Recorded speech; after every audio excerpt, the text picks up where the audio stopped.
Number 11, आपको काम करने की तो छूट है, लेकिन आप कभी भी अपने आप को उस काम में होने वाले आपकी जीत हार में खुद को बांध करके नहीं रखना चाहिए। यह एकमात्र ऐसी चीज़ है जो अगर इंसान समझ ले तो उसके 100% दुख समाप्त हो सकते हैं और वह बिना डिस्टर्ब हुए मेहनत कर सकता है, और ऐसी कोई मंजिल नहीं बचेगी इस दुनिया में जिसको वह फिर हासिल ना कर सके।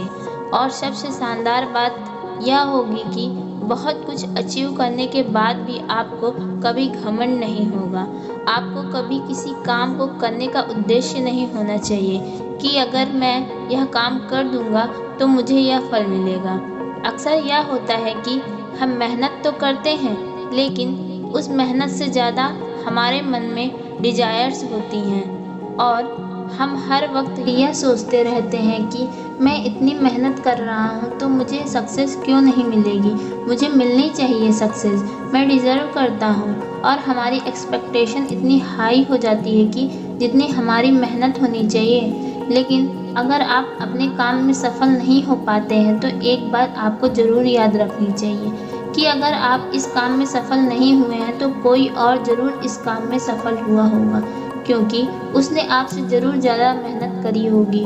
और अगर यदि वह सफलता उसे ना मिलकर आपको मिल जाती है तो उसके साथ में अन्याय होता कहीं ना कहीं, क्योंकि उसने आपसे ज़्यादा मेहनत करी होगी, क्योंकि उसके कर्म ज़्यादा संघर्षशील रहे होंगे।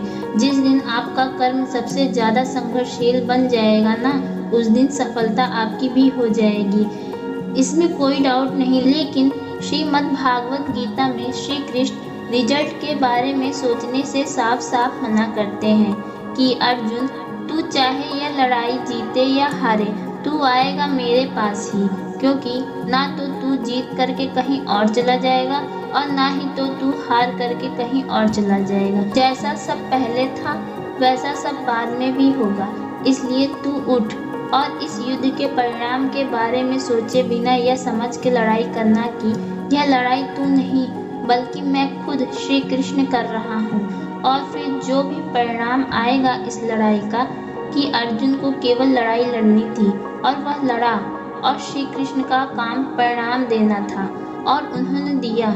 श्री कृष्ण ने कहा है कि हे अर्जुन, तू केवल जरिया है उस काम को करने का, तू केवल एक छोटी सी वजह है उस काम को करने का। वास्तव में मैं श्री कृष्ण ही उस काम को कर रहा हूँ। आप केवल अपनी मेहनत पर ध्यान दीजिए।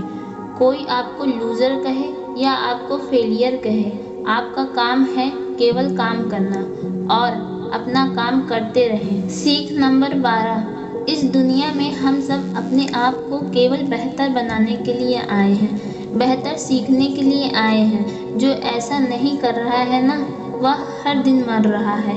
इंसान का नाश दो तरह से होता है, एक तो जब उसका शरीर बूढ़ा हो जाए, नसों में खून दौड़ना बंद हो जाए और दिल काम करना बंद कर दे तो उसकी मौत हो जाती है, और यह हम सब जानते हैं। और दूसरा नाश तब होता है जब वह अपने मन से हार जाता है और अपने मन में यह बिठा लेता है कि इस काम को मैं नहीं कर सकता।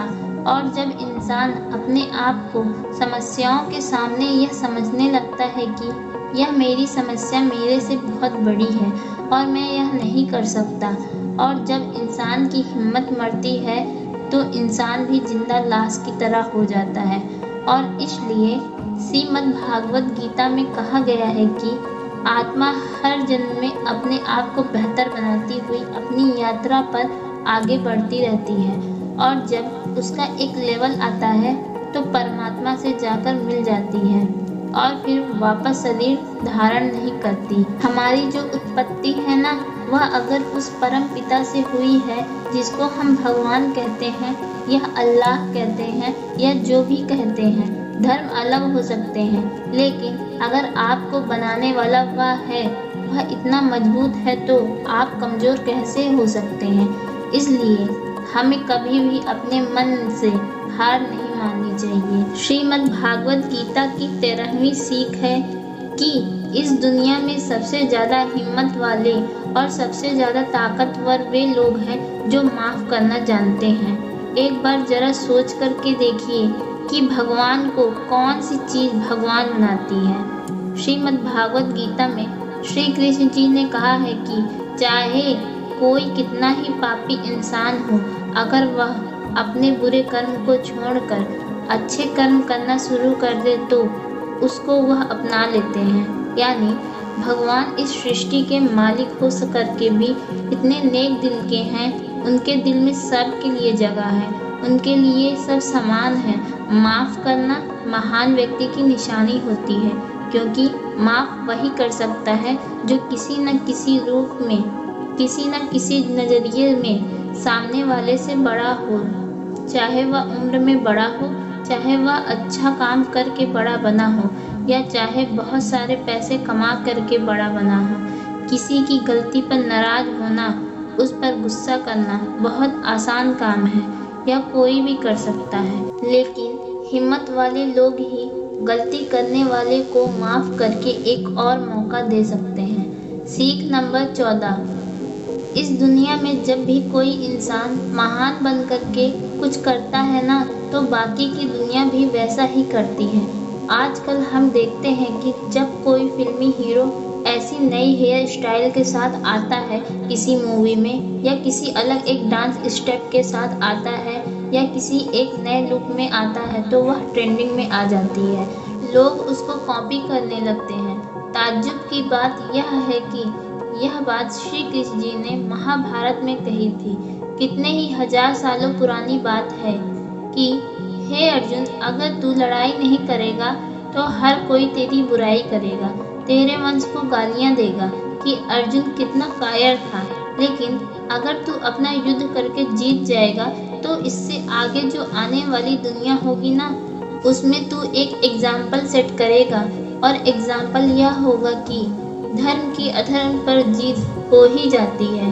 हे अर्जुन, जो तू करेगा तो तेरी बहुत बड़ाई होगी, और तेरी आने वाली पीढ़ियां भी तेरी तरह ही करेंगी। श्री कृष्ण जी के इस वाक्य में एक और गहरा अर्थ छिपा हुआ है कि अगर आप अपनी ज़िंदगी में किसी ऐसे लेवल पर हो जिस लेवल पर जाना एक समान इंसान के लिए आसान बात नहीं होती है, आपको अपनी हाई पोजीशन एक एग्जाम्पल ऐसे अपनी ज़िंदगी में सेट करने चाहिए जिनसे सब लोगों की भलाई हो, सबको सही रास्ता दिखे। सीख नंबर 15। आपकी ज़िंदगी तब बदलती है जब आप अपने सोचने का तरीका बदलते हैं, जब आप एक अलग तरीके से सोचते हैं, जब आप एक अलग नज़रिए से चीज़ों को देखते हैं। जो आज आपके पास में है, केवल आपको खुद को अलग देखने और सोचने का तरीका ही आपको इस दुनिया में सबसे अलग बना सकता है। हम सब अपनी लाइफ में बहुत कुछ करना चाहते हैं। हम सब सपने देखते हैं कि मेरे पास करोड़ों रुपए हो, अच्छी लाइफ स्टाइल हो। हम सब देखते हैं मेरे पास एक शानदार बड़ी सी कार होनी चाहिए, स्पोर्ट बाइक होनी चाहिए, बैंक बैलेंस होना चाहिए। ऐसा सोचना बहुत अच्छी बात है। सोचिए, हर किसी को हक है सोचने का। अगर आप एक अच्छी कल्पना कर सकते हैं तो यह एक बहुत बड़ा सबूत है कि इस बात का कि आप जिंदा हैं और आप अपनी ज़िंदगी जी रहे हैं। इतने बड़े बड़े सपने के साथ में अपने सोचने का तरीका भी बदलना पड़ेगा। अगर आपको वह सब हासिल करना है जिनको आज तक आप हासिल नहीं कर पाए, तो आपको ऐसा कुछ करना पड़ेगा जो आज तक आप नहीं कर पाए हैं, और आप वही सोचते रहेंगे, वही करते रहेंगे जैसा आप आज तक करते आए हैं, तो आपको इस बार भी वही मिलेगा जैसा आपको आज तक मिलता आया है। शब्दों के जाल में मत फंसिए, भावनाएं समझिए। कुछ अलग पाने के लिए कुछ करना पड़ता है। अपने सोचने का अलग नज़रिया, आपको अपनी परिस्थितियों को देखने का अलग नज़रिया और अपने काम करने का एक यूनिक तरीका ही आपको एक अलग यूनिक और महान इंसान बना सकता है। श्रीमद् भागवत गीता की 16वीं सीख है कि हमें लगता है कि मन को गुलाम बनाना बहुत मुश्किल है, लेकिन भगवान श्री कृष्ण कहते हैं कि इस दुनिया में ऐसा कुछ भी असंभव नहीं है, और हम अपने दिमाग को अपने विचारों को और अपने आप को खुद के वश में कर सकते हैं, बशर्ते यदि हम ऐसा करना चाहें तो। और अगर इसका अभ्यास करें। श्री कृष्ण जी अर्जुन को कहते हैं कि हे अर्जुन, तुझे अपने मन को काबू में रखकर केवल और केवल अपने युद्ध पर ध्यान देना चाहिए।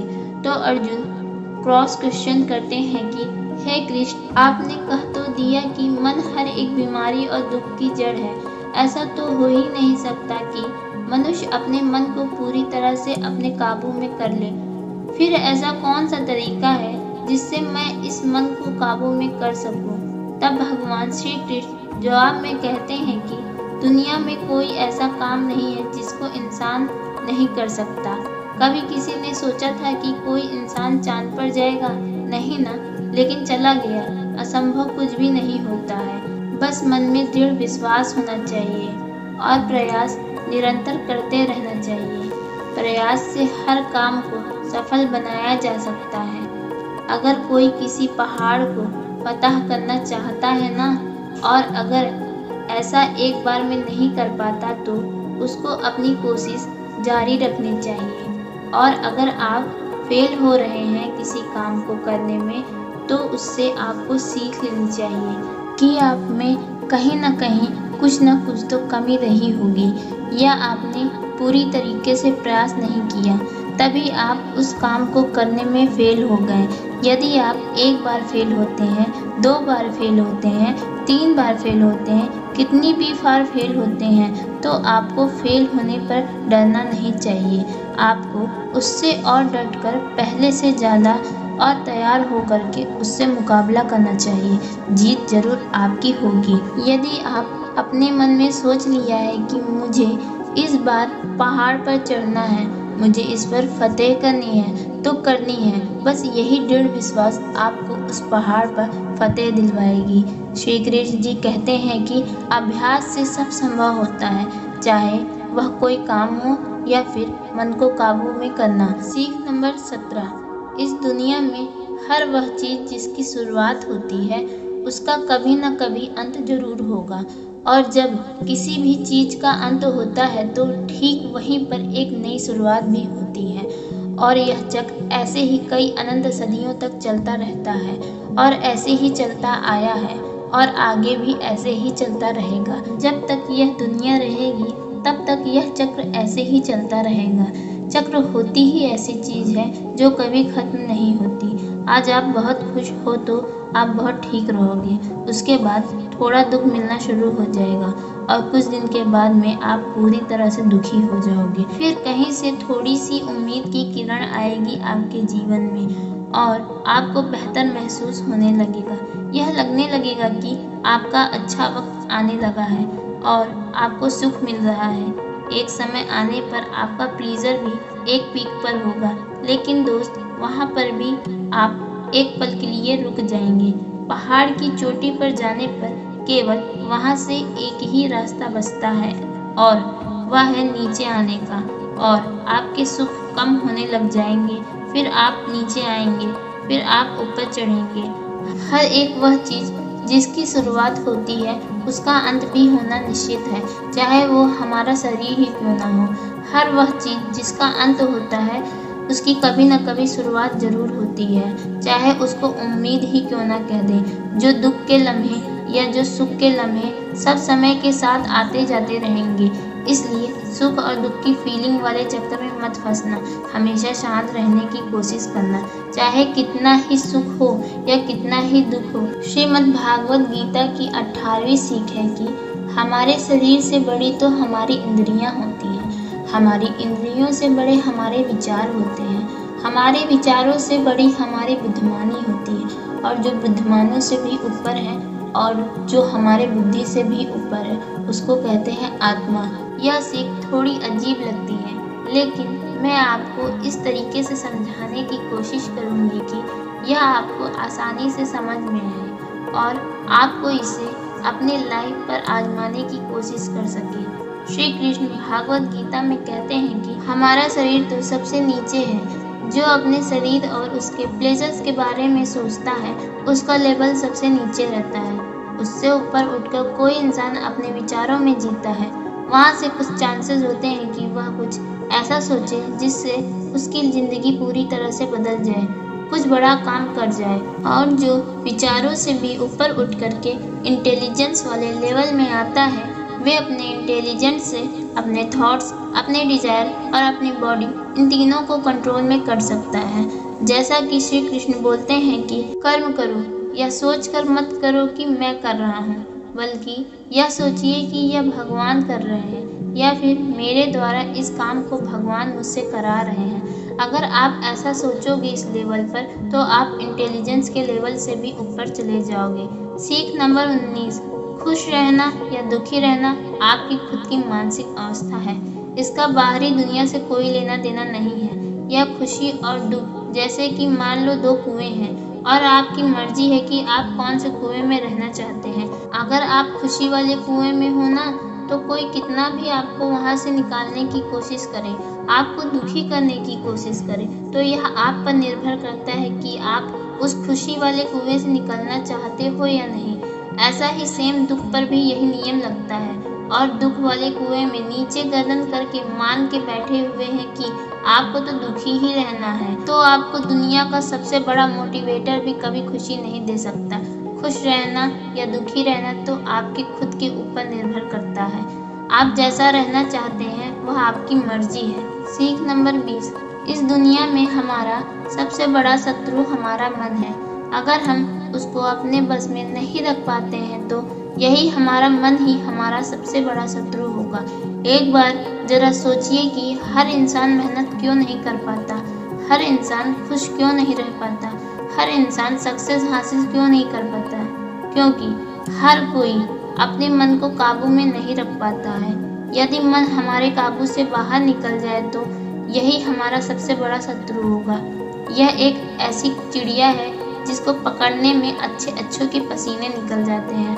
अगर हम चाहें तो अपने मन को हमारे सबसे बड़े मित्र में बदल सकते हैं। हम अपने मन को काबू में करके उन सभी कामों को बेहतर ढंग से कर सकते हैं जिनको करने में हमें मज़ा नहीं आता है, लेकिन जिनको करना हमारे लिए ज़रूरी होता है। जी हाँ, मैं बात कर रही हूँ सेल्फ डिसिप्लिन की। अगर हम सेल्फ डिसिप्लिन रहते हैं तो हमारे लिए इस दुनिया में कुछ भी पाना मुमकिन है। श्रीमद् भागवत गीता की आखिरी और 21वीं सीख है कि लाइफ ना तो पास्ट में है ना ही फ्यूचर में है। अगर लाइफ है ना, तो वह है केवल प्रेजेंट में। हम पास्ट को याद तो कर सकते हैं और उनमें किए कर्मों के फल तो भुगत सकते हैं। इवन आज की लाइफ में जो काम हम कर रहे हैं उसका परिणाम फल स्वरूप हमारे फ्यूचर में हमारे सामने खड़े होंगे। इसलिए हमारा उद्देश्य होना चाहिए कि हम आज वर्तमान में अपने काम में मन लगाएं और अच्छे कर्म करें, क्योंकि जो भी काम हम आज वर्तमान में करेंगे वह एक बीज की तरह होता है, और यह जो कर्म का बीज है ना, वह पनपता जरूर है और वह निर्भर करता है कि वह बीज कैसा है। उसी हिसाब से कभी कभी जल्दी और कभी कभी देर में उसका पेड़ जरूर बड़ा होता है और बीज से पेड़ जरूर बनता है, और यही पेड़ आगे चलकर हमें फल देता है। अब वह आप पर निर्भर करता है कि आपने अपने वर्तमान के कर्म में आम का बीज बोया है या बबूल का। आप जैसा ही बीज वर्तमान में बोएंगे, आगे चलकर आपको वैसा ही फल आपको प्राप्त होगा। यदि आपने वर्तमान में अच्छे कार्य किए हैं, अर्थात आपने आम का बीज बोया है, तो आगे चलकर आपको आम खाने को प्राप्त होगा। और यदि आपने वर्तमान में बुरे कर्म किए हैं, अर्थात आपने बीज बबूल का बोया है, तो आगे चलकर आपको बबूल के कांटे ही प्राप्त होंगे। इसलिए यह आप पर निर्भर करता है कि वर्तमान में आप कैसा कर्म करेंगे। आप जैसा कर्म करेंगे वैसा ही भविष्य में चलकर आपको उसका फल प्राप्त होगा। इसलिए मनुष्य का कर्म ही उसे अच्छा और बुरा बनाता है, और क्योंकि इंसान की पहचान उसके नाम से ज़्यादा उसके काम से होती है, इसलिए इंसान को हमेशा बड़े काम करने चाहिए। उम्मीद है कि आपको यह श्रीमद् भागवत गीता के 21 लेसन अच्छे से समझ में आए होंगे, और यह आपके जीवन के उद्देश्य को पूरा करने में थोड़ी बहुत भूमिका तो जरूर निभाएंगे। इसलिए मेहनत करते रहिए और आगे बढ़ते रहिए, और कुछ समय बाद देश में ही नहीं बल्कि दुनिया में आपका नाम होगा। जय श्री कृष्ण। राधे राधे।